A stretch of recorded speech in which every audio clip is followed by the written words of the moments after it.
Hi friends, ಸ್ನೇಹಿತರೆ, ನಾವು 21ನೇ ಶತಮಾನದಲ್ಲಿ ಇದ್ದೇವೆ. ಮಂಗಳ ಗ್ರಹಕ್ಕೆ ನೌಕೆಯನ್ನು ಕಳಿಸುವ ಹಾಗೆ AI ಆರ್ಟಿಫಿಷಿಯಲ್ ಬಗ್ಗೆ ಮಾತನಾಡುವ ಜಗತ್ತಿನಲ್ಲಿ ಬದುಕುತ್ತಿದ್ದೇವೆ. ಆದರೆ ಇಷ್ಟೆಲ್ಲ ಮುಂದುವರೆದಿರುವ ನಮ್ಮ ಸಮಾಜದಲ್ಲಿ ಇಂದಿಗೂ ಒಂದು ಹೆಣ್ಣಿನ ಇಡೀ ಜೀವನದ ಯೋಗ್ಯತೆ, ಅವಳ ಸಂಸ್ಕಾರ ಮತ್ತು ಅವಳ ಪವಿತ್ರತೆಯನ್ನು ಅಳೆಯಲು ಕೇವಲ ಒಂದೇ ಒಂದು ಇಂಚಿನ ತೆಳುವಾದ ಚರ್ಮದ ಪೊರೆಯನ್ನು ಬಳಸಲಾಗುತ್ತಿದೆ ಅಂದರೆ ನೀವು ನಂಬ್ತೀರಾ? ಹೌದು, ಅದನ್ನೇ ಸಮಾಜ ವರ್ಜಿನಿಟಿ ಅಥವಾ ಕನ್ಯತ್ವ ಎಂದು ಕರೆಯುತ್ತದೆ. ಮದುವೆ ಎನ್ನುವುದು ಎರಡು ಮನಸ್ಸುಗಳ, ಎರಡು ಕುಟುಂಬಗಳ ಮಿಲನ ಎನ್ನುತ್ತಾರೆ. ಆದರೆ ಭಾರತದ ಎಷ್ಟೋ ಭಾಗಗಳಲ್ಲಿ ಇಂದಿಗೂ ಮದುವೆಯ ಮೊದಲ ರಾತ್ರಿ ಎನ್ನುವುದು ಒಂದು ಹೆಣ್ಣಿಗೆ ಪ್ರೇಮದ ಸಂಕೇತವಾಗಿರುವುದಿಲ್ಲ. ಬದಲಿಗೆ ಅದೊಂದು ಅಗ್ನಿ ಪರೀಕ್ಷೆ ಆಗಿರುತ್ತದೆ. ಮೊದಲ ರಾತ್ರಿ ನಂತರ ಹಾಸಿಗೆ ಮೇಲಿರುವ ಬೆಡ್ಶೀಟನ್ನು ಪರೀಕ್ಷಿಸುವ, ಅಲ್ಲಿ ರಕ್ತದ ಕಲೆ ಇದೆಯೋ ಇಲ್ಲವೋ ಎಂದು ನೋಡುವ ಕ್ರೂರ ಅಮಾನವೀಯ ಪದ್ಧತಿಗಳು ನಮ್ಮ ದೇಶದ ಕೆಲವು ಸಮುದಾಯಗಳಲ್ಲಿ ಇಂದಿಗೂ ಕೂಡ ಜೀವಂತವಾಗಿವೆ. ರಕ್ತ ಬಂದರೆ ಆಕೆ ಮಹಾಲಕ್ಷ್ಮಿ, ರಕ್ತ ಬರುತ್ತಿದ್ದರೆ ಆಕೆ ಚಾರಿತ್ರಹೀನೆ. ಈ ಒಂದೇ ಒಂದು ತೀರ್ಪು ಆ ಹೆಣ್ಣಿನ ಇಡೀ ಬದುಕನ್ನು ನರಕವನ್ನಾಗಿಸಿ ಬಿಡುತ್ತದೆ. ಆದರೆ ಈ ನಂಬಿಕೆಯಿಂದ ಎಷ್ಟು ದೊಡ್ಡ ಸುಳ್ಳಿದೆ, ಇದರ ಹಿಂದೆ ಎಷ್ಟು ದೊಡ್ಡ ವೈಜ್ಞಾನಿಕ ಅಜ್ಞಾನವಿದೆ. ಸೊ ಸ್ನೇಹಿತರೆ, ಇವತ್ತಿನ ಈ ವಿಶೇಷ ವಿಡಿಯೋದಲ್ಲಿ ಅಥವಾ ಈ ಒಂದು ಇಂಟ್ರೆಸ್ಟಿಂಗ್ ವಿಡಿಯೋದಲ್ಲಿ ಇದರ ಬಗ್ಗೆ ಡೀಟೇಲ್ ಆಗಿ ಡೀಪಾಗಿ ತಿಳ್ಕೊಳ್ಳೋಣ ಬನ್ನಿ. ಯಾಕಂದರೆ ಯಾರು ಬಹಿರಂಗವಾಗಿ ಮಾತನಾಡದ, ಆದರೆ ಪ್ರತಿಯೊಬ್ಬ ಗಂಡು ಮತ್ತು ಹೆಣ್ಣು ತಿಳಿದುಕೊಳ್ಳಲೇಬೇಕಾದ ಕಟು ಸತ್ಯವನ್ನು ಇವತ್ತು ನಾವು ವೈಜ್ಞಾನಿಕವಾಗಿ ಪೋಸ್ಟ್ ಮಾಡೋಣ ಬನ್ನಿ. ಸ್ನೇಹಿತರೆ, ವಿಡಿಯೋ ಅಂತೂ ತುಂಬ ಇಂಟ್ರೆಸ್ಟಿಂಗ್ ಆಗಿರ್ತದೆ.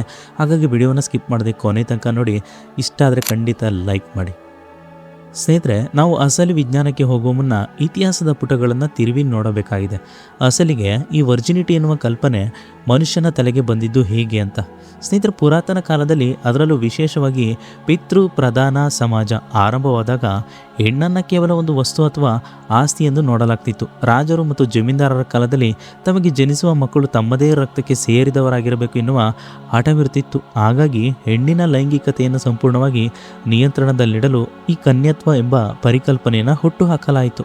ಅಂದರೆ ಮದುವೆಗೆ ಮುಂಚೆ ಹೆಣ್ಣು ಯಾವುದೇ ಪುರುಷನ ಸಂಪರ್ಕ ಹೊಂದಿರಬಾರದು, ಆಕೆ ಕೇವಲ ತನಗೆ ಸಿಗುವ ಗಂಡನಿಗೆ ಮಾತ್ರ ಸೀಮಿತವಾಗಿರಬೇಕು ಎನ್ನುವ ನಿಯಮವನ್ನು ಧರ್ಮ ಮತ್ತು ಸಂಪ್ರದಾಯ ದೇಶದಲ್ಲಿ ಗಟ್ಟಿಗೊಳಿಸಲಾಯಿತು. ಆದರೆ ಆಶ್ಚರ್ಯದ ಸಂಗತಿ ಅಂದರೆ ಇಡೀ ಇತಿಹಾಸದಲ್ಲಿ ಎಲ್ಲೂ ಕೂಡ ಗಂಡಿನ ಕನ್ಯತ್ವದ ಬಗ್ಗೆ ಇಂಥ ಕಟ್ಟುನಿಟ್ಟಾದ ನಿಯಮಗಳು ಇರಲಿಲ್ಲ. ಗಂಡು ಮದುವೆಗೆ ಮುಂಚೆ ಎಷ್ಟು ಸಂಬಂಧಗಳನ್ನು ಹೊಂದಿದ್ರೂ ಆತನ ಪೌರುಷವನ್ನು ಮೆಚ್ಚಲಾಗುತ್ತಿತ್ತೇ ಹೊರತು ಆತನನ್ನು ಯಾರೂ ಪ್ರಶ್ನಿಸುತ್ತಿರಲಿಲ್ಲ. ಅಂದರೆ ವರ್ಜಿನಿಟಿ ಎನ್ನುವುದು ಕೇವಲ ಹೆಣ್ಣು ಮಕ್ಕಳನ್ನು ಮಾನಸಿಕವಾಗಿ ಮತ್ತು ಸಾಮಾಜಿಕವಾಗಿ ಗುಲಾಮರನ್ನಾಗಿ ಇಡಲು ಸೃಷ್ಟಿಸಿದ ಒಂದು ತಾರತಮ್ಯದ ಅಳತೆಗೋಲು ಅಷ್ಟೇ. ಕಾಲ ಬದಲಾದರೂ, ರಾಜರ ಕಾಲ ಮುಗಿದರೂ ಜನರ ಮೈಂಡ್ಸೆಟ್ ಮಾತ್ರ ಇಂದಿಗೂ ಆ ಹಳೆಯ ಕಾಲದಲ್ಲೇ ಉಳಿದುಕೊಂಡಿದೆ. ಸ್ನೇಹಿತರೀಗ ನಾವು ಈ ವಿಷಯದ ಅತ್ಯಂತ ಪ್ರಮುಖ ಭಾಗಕ್ಕೆ ಬಂದರೆ, ಸಮಾಜ ನಂಬಿರುವ ಅತಿ ದೊಡ್ಡ ಸುಳ್ಳು ಮತ್ತು ಭ್ರಮೆ ಏನೆಂದರೆ ಹೆಣ್ಣಿನ ದೇಹದಲ್ಲಿ ಹೈಮೆನ್ ಎನ್ನುವ ಒಂದು ಸೇಲ್ ಇರುತ್ತದೆ. ಅದು ಮೊದಲ ದೈಹಿಕ ಸಂಪರ್ಕದಲ್ಲಿ ಒಡೆದು ರಕ್ತ ಬರುತ್ತದೆ. ಇವತ್ತು ಒಬ್ಬ ಜವಾಬ್ದಾರಿಯುತ ನಾಗರಿಕನಾಗಿ ಮತ್ತು ವಿಜ್ಞಾನದ ವಿದ್ಯಾರ್ಥಿಯಾಗಿ ನಾನು ನಿಮಗೆ ಈ ಭ್ರಮೆಯನ್ನು ಸಂಪೂರ್ಣವಾಗಿ ಮುರಿದು ತೋರಿಸುತ್ತೇನೆ. ಸ್ನೇಹಿತರೆ, ವೈದ್ಯಕೀಯ ವಿಜ್ಞಾನದ ಪ್ರಕಾರ ಹೈಮೆನ್ ಎನ್ನುವುದು ಯಾವುದೇ ರೀತಿಯ ಲಾಕ್ ಅಥವಾ ಸೀಲ್ ಅಲ್ಲ. ಅದು ಹೆಣ್ಣಿನ ಜನನಾಂಗದ ದ್ವಾರದಲ್ಲಿರುವ ಅತ್ಯಂತ ತೆಳುವಾದ ಸ್ಥಿತಿಸ್ಥಾಪಕತ್ವ ಹೊಂದಿರುವಂಥ ಒಂದು ಮಾಂಸದ ಪದರ ಅಥವಾ ಪೊರೆ ಅಷ್ಟೇ. ಇದು ಸಂಪೂರ್ಣವಾಗಿ ಮುಚ್ಚಿರುವುದಿಲ್ಲ. ಒಂದು ವೇಳೆ ಅದು ಸಂಪೂರ್ಣವಾಗಿ ಮುಚ್ಚಿದರೆ ಹೆಣ್ಣು ಮಕ್ಕಳಿಗೆ ಪ್ರತಿ ತಿಂಗಳು ಆಗುವ ಮುಟ್ಟಿನ ರಕ್ತ ಅಥವಾ ಪೀರಿಯಡ್ಸ್ ಹೊರಗೆ ಬರಲು ಸಾಧ್ಯವೇ ಆಗುತ್ತಿರಲಿಲ್ಲ. ಅದರಲ್ಲಿ ನೈಸರ್ಗಿಕವಾಗಿಯೇ ಸಣ್ಣ ರಂಧ್ರ ಇರುತ್ತದೆ. ಇನ್ನೊಂದು ಅತ್ಯಂತ ಪ್ರಮುಖವಾದ ವೈದ್ಯಕೀಯ ಸತ್ಯ ಎಂದರೆ ಪ್ರತಿಯೊಬ್ಬ ಹೆಣ್ಣಿನ ದೇಹ ರಚನೆ ವಿಭಿನ್ನವಾಗಿರುತ್ತದೆ. ಜಗತ್ತಿನಾದ್ಯಂತ ನಡೆದಿರುವ ವೈದ್ಯಕೀಯ ಸಂಶೋಧನೆಗಳ ಪ್ರಕಾರ ಹುಟ್ಟಿನಿಂದಲೇ ಹೈಮೆನ್ ಇಲ್ಲದಿರುವುದು 20%ಕ್ಕೂ ಹೆಚ್ಚು ಹೆಣ್ಣು ಮಕ್ಕಳಿಗೆ ಹುಟ್ಟಿನಿಂದಲೇ ದೇಹದಲ್ಲಿ ಹೈಮೆನ್ ಇರುವುದಿಲ್ಲ. ಇನ್ನು ವಿಭಿನ್ನ ಆಕಾರಗಳು, ಕೆಲವರಿಗೆ ಹೈಮೆನ್ ತುಂಬ ತೆಳುವಾಗಿದ್ದರೆ ಇನ್ನು ಕೆಲವರಿಗೆ ಅದು ತುಂಬ ದಪ್ಪವಾಗಿರುತ್ತದೆ ಅಥವಾ ರಬ್ಬರ್ನಂತೆ ಹಿಗ್ಗುವ ಒಂದು ಸ್ವಭಾವ ಹೊಂದಿರುತ್ತದೆ. ಇನ್ನು ನೈಸರ್ಗಿಕವಾಗಿ ಹರಿದು ಹೋಗುವುದು. ಸ್ನೇಹಿತರೆ, ಲೈಂಗಿಕ ಸಂಪರ್ಕದಿಂದ ಮಾತ್ರ ಹೈಮೆನ್ ಹರಿಯುತ್ತದೆ ಎಂದುಕೊಂಡರೆ ಅದು ಮೂರ್ಖತನ. ಇಂದಿನ ಆಧುನಿಕ ಯುಗದಲ್ಲಿ ಹೆಣ್ಣು ಮಕ್ಕಳು ಸ್ಪೋರ್ಟ್ಸ್ ಅಥ್ಲೆಟಿಕ್ಸ್ನಲ್ಲಿ ಭಾಗವಹಿಸ್ತಾರೆ. ಹಾಗೆ ಸೈಕ್ಲಿಂಗ್ ಮಾಡುವುದರಿಂದ, ಹಾಗೆ ಕುದುರೆ ಸವಾರಿ ಮಾಡುವುದರಿಂದ, ಹಾಗೆ ಜಿಮ್ನಾಸ್ಟಿಕ್ ಮಾಡುವುದರಿಂದ, ಡ್ಯಾನ್ಸ್ ಮಾಡುವುದರಿಂದ ಅಥವಾ ದಿನನಿತ್ಯದ ಭಾರವಾದ ಕೆಲಸಗಳನ್ನು ಮಾಡುವುದರಿಂದ ಈ ಹೈಮೆನ್ ನೈಸರ್ಗಿಕವಾಗಿಯೇ ಯಾವುದೇ ನೋವಿಲ್ಲದೆ ಹರಿದು ಹೋಗುತ್ತದೆ. ಹಾಗಾದರೆ ಯೋಚನೆ ಮಾಡಿ, ಚಿಕ್ಕ ವಯಸ್ಸಿನಿಂದ ಆಟ ಆಡುತ್ತಾ ಕ್ರೀಡೆಗಳಲ್ಲಿ ಸಾಧನೆ ಮಾಡಿದ ಒಬ್ಬ ಹುಡುಗಿಗೆ ಮದುವೆ ದಿನ ರಕ್ತಸ್ರಾವ ಆಗದಿದ್ದರೆ ಅವಳನ್ನು ಚಾರಿತ್ರಹೀನೆ ಎನ್ನುವುದು ಎಷ್ಟು ದೊಡ್ಡ ಮೂರ್ಖತನ. ಇದು ಕೇವಲ ಅಜ್ಞಾನವಲ್ಲ, ಇದೊಂದು ಅಪರಾಧ. ಸ್ನೇಹಿತರೆ, ಈಗ ನಾವು ನಮ್ಮ ಸಮಾಜದ ದ್ವಂದ್ವ ನೀತಿಯ ಬಗ್ಗೆ ಮಾತನಾಡೋಣ. ಸ್ನೇಹಿತರೆ, ಈಗ ಮದುವೆ ವಿಷಯಕ್ಕೆ ಹೋದಾಗ ಎಷ್ಟೋ ಹುಡುಗರು ಅಥವಾ ಅವರ ಕುಟುಂಬದವರು ತಮಗೆ ಬರುವ ಸೊಸೆ ಅಥವಾ ಹೆಂಡತಿ ಪವಿತ್ರವಾಗಿರಬೇಕು ಅಥವಾ ವರ್ಜಿನ್ ಆಗಿರಬೇಕೆಂದು ಬಯಸ್ತಾರೆ. ಆದರೆ ನಾನು ಆ ಹುಡುಗರನ್ನು ನೇರವಾಗಿ ಒಂದು ಪ್ರಶ್ನೆ ಕೇಳಲು ಇಷ್ಟಪಡ್ತೇನೆ.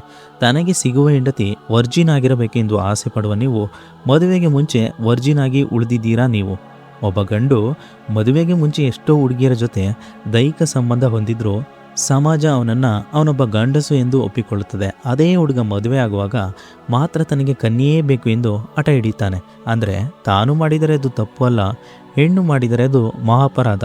ಸ್ನೇಹಿತರೆ, ಇನ್ನೊಂದು ಕಟು ಸತ್ಯ ಏನೆಂದರೆ, ಒಬ್ಬ ಗಂಡು ವರ್ಜಿನ್ ಹೌದೋ ಅಲ್ವೋ ಎಂದು ಪರೀಕ್ಷಿಸಲು ವಿಜ್ಞಾನದಲ್ಲಾಗಲಿ ಅಥವಾ ಪ್ರಕೃತಿಯಲ್ಲಾಗಲಿ ಯಾವುದೇ ಅಳತೆಗೋಲು ಇಲ್ಲ. ಗಂಡಿನ ದೇಹದಲ್ಲಿ ಯಾವುದೇ ಪೊರೆ ಇರುವುದಿಲ್ಲ.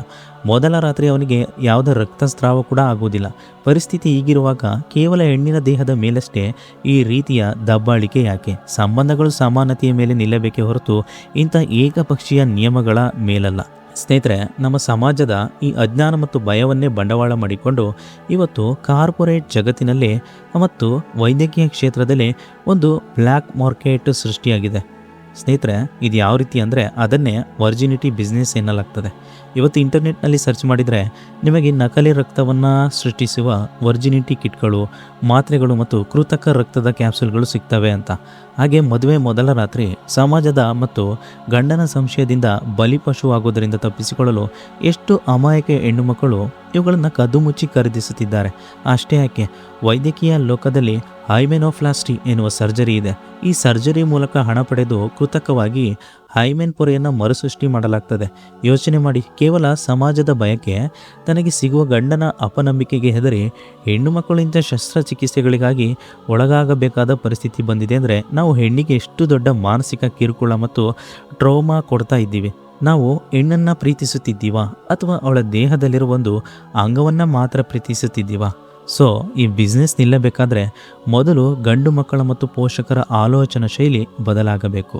ಸೊ ಸ್ನೇಹಿತರೆ, ಈ ಇಡೀ ವಿಡಿಯೋದ ಸಾರಾಂಶ ಇಷ್ಟೇ. ವರ್ಜಿನಿಟಿ ಅಥವಾ ಕನ್ಯತ್ವ ಎನ್ನುವುದು ಕೇವಲ ಒಂದು ಶಾರೀರಿಕ ಸ್ಥಿತಿಯ ಹೊರತು ಅದು ಒಬ್ಬ ಹೆಣ್ಣಿನ ಚಾರಿತ್ರ್ಯದ ಸರ್ಟಿಫಿಕೇಟ್ ಅಲ್ಲ.